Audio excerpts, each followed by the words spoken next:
Hallelujah. Good morning, ಶುಭೋದಯ. ಬೆಳಗಾಯ್ತು ಪ್ರಿಯರೇ, 7 ಗಂಟೆ ಆಯ್ತು.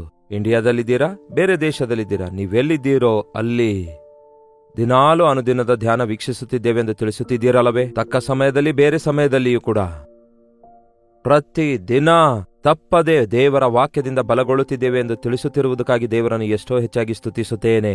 ನಿಜವೇ ಪ್ರಿಯರೇ, ದೇವರ ವಾಕ್ಯ ನಮ್ಮನ್ನು ಬದುಕಿಸುತ್ತದೆ, ನಮ್ಮನ್ನು ಸಂತೈಸುತ್ತದೆ. ಒಂದಲ್ಲ ಒಂದು ಥಾಟ್, ದೇವರು ಕೊಟ್ಟ ಒಂದು ಆಲೋಚನೆಯ ಮೇರೆಗೆ ಪ್ರತಿದಿನ ನಿಮ್ಮ ಮುಂದೆ ತರ್ತಿರುವಾಗ ಆ ಮಾತು ನೀವು ಮನಸ್ಸಲ್ಲಿಟ್ಕೊಂಡು ಆ ವಾಕ್ಯವನ್ನು ನೀವು ದಿನವಿಡೀ ಧ್ಯಾನಿಸುತ್ತಿರುವಾಗ ನಾವು ಎಷ್ಟೋ ಹೆಚ್ಚಾಗಿ ಆಶೀರ್ವಾದ ಹೊಂದುತ್ತೇವೆ. ಇದೇ ಈ ದಿನ ನಮ್ಮ ಸಾಕ್ಷಿಯಾಗ್ಬಿಟ್ಟಿದೆ. ಬನ್ನಿ, ಈ ದಿನವೂ ಕೂಡ ದೇವರು ಏನ್ ಮಾತಾಡ್ತಾರೆಂದು ಕೇಳೋಣ. ಪರಿಶುದ್ಧ ದೇವರೇ, ನಿಮಗೆ ವಂದನೆಗಳು. ಮತ್ತೊಂದು ಸಾರಿ ನಮ್ಮ ಹೃದಯಕ್ಕೆ ಅಗತ್ಯವಾಗಿರುವ ಸಂದೇಶ ದಯಪಾಲಿಸಿರಿ ಎಂದು ಕ್ರಿಸ್ತನ ನಾಮದಲ್ಲಿ ಬೇಡುತ್ತೇವೆ ತಂದೆಯೇ, ಆಮೇನ್.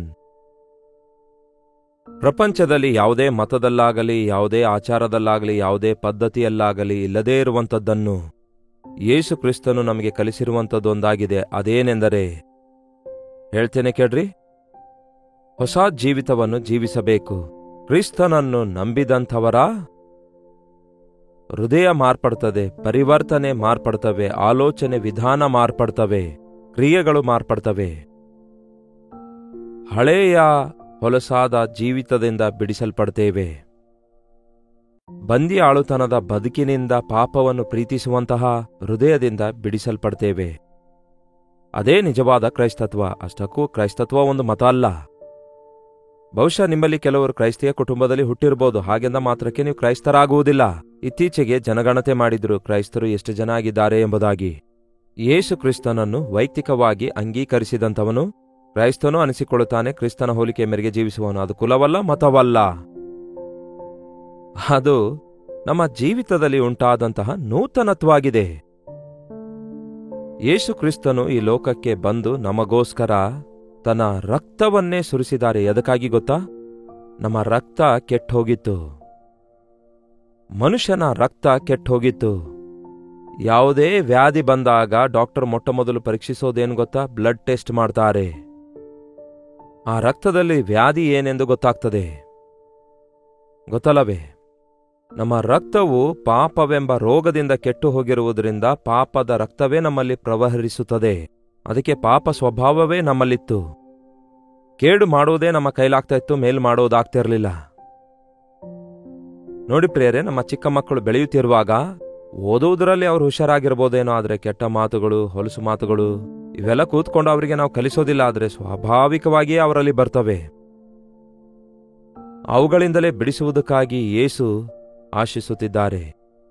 ಪೇತ್ರನು ಬರೆದ ಮೊದಲನೇ ಪತ್ರಿಕೆ 1ನೇ ಅಧ್ಯಾಯ 18ನೇ ವಚನ ಹೇಳುತ್ತೆ, ನಿಮ್ಮ ಹಿರಿಯರು ಕಲಿಸಿಕೊಟ್ಟ ವ್ಯರ್ಥವಾದ ನಡವಳಿಕೆಯಿಂದ ನಿಮಗೆ ಬಿಡುಗಡೆಯಾದದ್ದು ಬೆಳ್ಳಿ, ಬಂಗಾರ ಮೊದಲಾದ ನಶಿಸಿ ಹೋಗುವ ವಸ್ತುಗಳಿಂದ ನೀವು ವಿಮೋಚಿಸಲ್ಪಟ್ಟಿಲ್ಲ, ಆದರೆ ಅಮೂಲ್ಯವಾದ ರಕ್ತದಿಂದಲೇ, ಅಂದರೆ ನಿರ್ದೋಷವೂ ನಿಷ್ಕಳಂಕವೂ ಆಗಿರುವ ಯಜ್ಞದ ಕುರಿಯ ರಕ್ತದಿಂದಲೋ ಎಂಬಂತೆ ಕ್ರಿಸ್ತನ ರಕ್ತದಿಂದಲೇ ನೀವು ವಿಮೋಚಿಸಲ್ಪಟ್ಟಿದ್ದೀರೆಂದು ಬಲ್ಲಿರಲ್ಲವೇ? ಪಿತೃ ಪಾರಂಪರ್ಯವಾದ ವ್ಯರ್ಥ ನಡವಳಿಕೆ ತಲೆಮಾರುಗಳಿಂದ ಬಂದ, ಅಂದರೆ ಆದಾಮನಿಂದ ಮಾನವನ ಜೀವಿತದವರೆಗೂ ಪಾಪ ಮುಂದುವರಿಯುತ್ತಲೇ ಇತ್ತು. ಯಾವ ಭೇದವೇ ಇಲ್ಲ. ಎಲ್ಲರೂ ಪಾಪ ಮಾಡಿ ದೇವರ ಮಹಿಮೆಯನ್ನು ಹೊಂದದೆ ಹೋಗಿದ್ದಾರೆ. ಆ ರಕ್ತ ನಮ್ಮ ಸ್ವಭಾವವನ್ನು ತೋರಿಸುತ್ತದೆ. ಅದಕ್ಕೆ ಜೀನ್ಸ್ ಅನ್ನುತ್ತಾರೆ. ಕೆಲವರಂತೂ ಟೆಸ್ಟ್ ಮಾಡುತ್ತಾರೆ. ಯಾವ ರೀತಿಯಾಗಿ ಪಿತೃರ ಸ್ವಭಾವಗಳು, ಅನಾರೋಗ್ಯಗಳು, ರೋಗಗಳು ಆ ರಕ್ತದ ಮೂಲಕ, ಸ್ವಭಾವದ ಮೂಲಕ ನಮ್ಮಲ್ಲಿ ಬರ್ತಿವೆ ಎಂದು ಕಂಡುಹಿಡಿಯುತ್ತಿದ್ದಾರೆ. ಯೇಸು ಕ್ರಿಸ್ತನು ಯಾಕೆ ಈ ಲೋಕಕ್ಕೆ ಬಂದಿದ್ದಾರೆ ಗೊತ್ತಾ?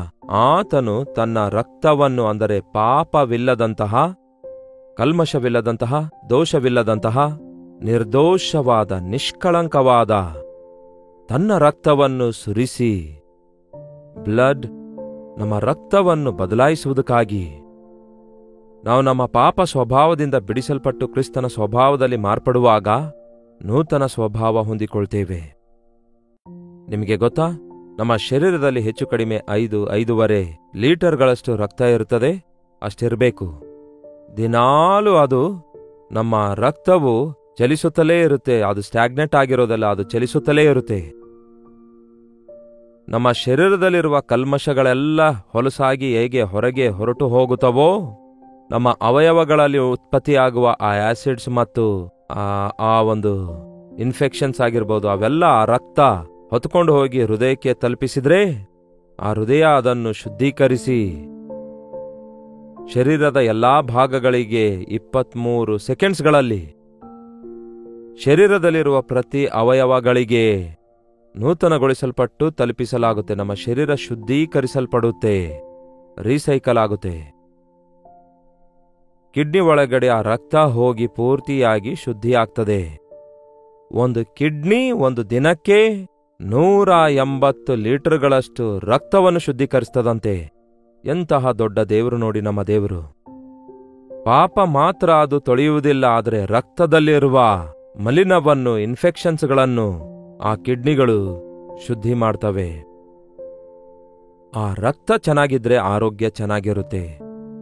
ರಕ್ತದೊಳಗೆ ಇನ್ಫೆಕ್ಷನ್ ಬರೋದಾದ್ರೆ ಮನುಷ್ಯ ನರಳಾಡ್ತಾನೆ.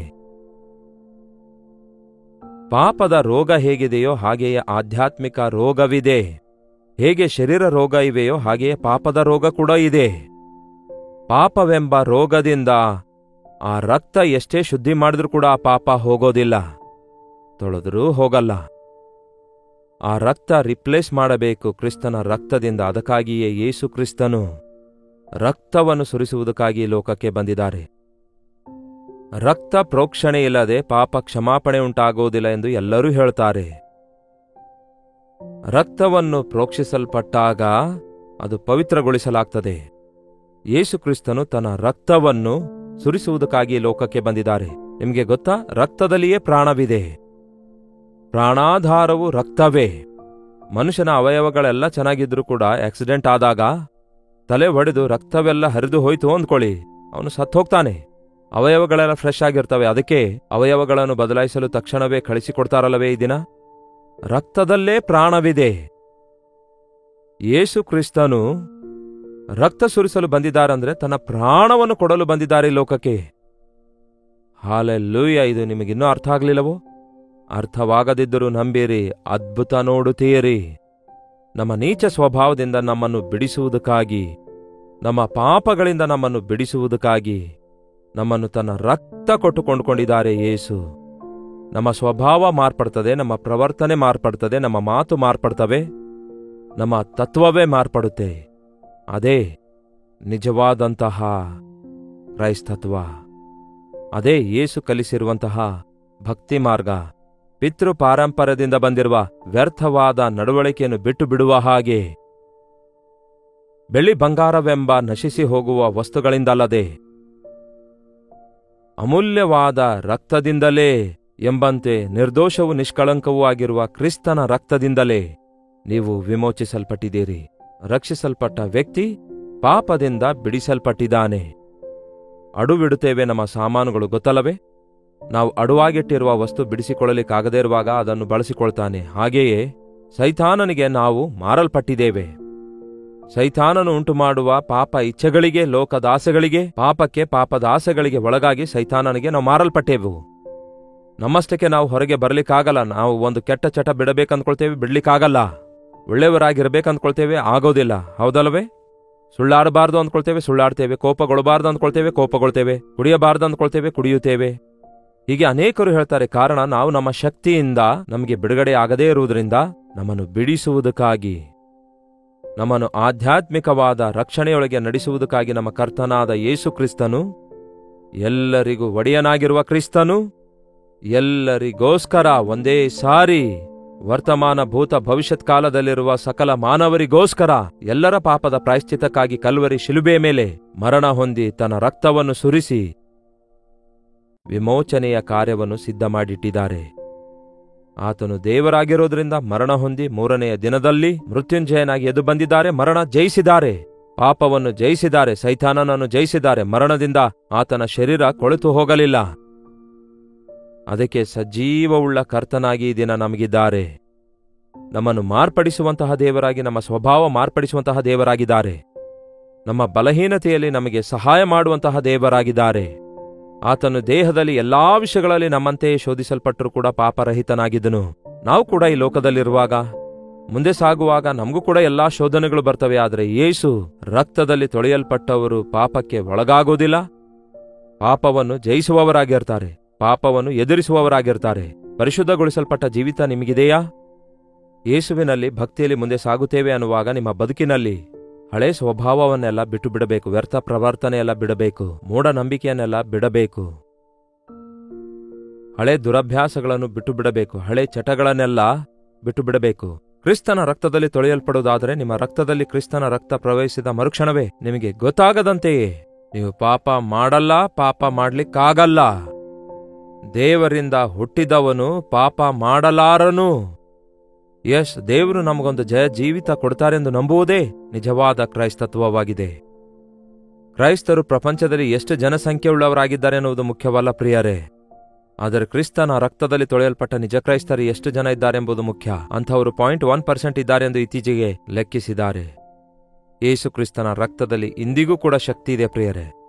ಯೇಸುವಿನ ರಕ್ತದ ಕಲೆ ಇರುವ ಒಂದು ಕ್ಲಾತ್ ಅನ್ನು ಪರಿಶೀಲಿಸಿದಾಗ ಸಂಶೋಧಕರು, ವಿಶ್ಲೇಷಕರು ಆ ರಕ್ತದೊಳಗೆ ಸತ್ತಿರುವ ರಕ್ತ ಕಣಗಳು ಕಾಣಿಸಲಿಲ್ಲ, ಆದರೆ ಕದಲುತ್ತಿರುವ ರಕ್ತ ಕಣಗಳನ್ನು ಅವರು ಕಂಡುಕೊಳ್ಳುತ್ತಾರೆ. ನಿಜ, ಪಾಪ ಸ್ವಭಾವದಿಂದ ಹುಟ್ಟಿದವರಾಗಿದ್ದೆವು ನಾವು. ಆದರೆ ಯೇಸು ನಿಷ್ಕಳಂಕನಾಗಿದ್ರು, ನಿರ್ದೋಷಿಯಾಗಿದ್ರು, ಪರಿಶುದ್ಧನಾಗಿದ್ರು. ಆತನ ಪರಿಶುದ್ಧವಾದ ರಕ್ತ ಪ್ರತಿ ಪಾಪಿಯನ್ನು ತೊಳೆಯುತ್ತದೆ ಎಂಬುದು ಅದು ಈ ದಿನಕ್ಕೂ ಸಜೀವವಾಗಿದೆ ಎನ್ನುವುದು ನಿಜ. ನಂಬಿರಿ, ನಮ್ಮ ಪಾಪಗಳನ್ನು ನಾವು ಒಪ್ಪಿಕೊಳ್ಳುವುದಾದರೆ ಆತನು ನಂಬಿಗಸ್ತನು, ನೀತಿವಂತನಾಗಿರುವುದರಿಂದ ಸಕಲ ದುರ್ನೀತಿಯಿಂದ ನಮ್ಮನ್ನು ಆತನು ತೊಳೆದು ಪವಿತ್ರಗೊಳಿಸುತ್ತಾರೆ.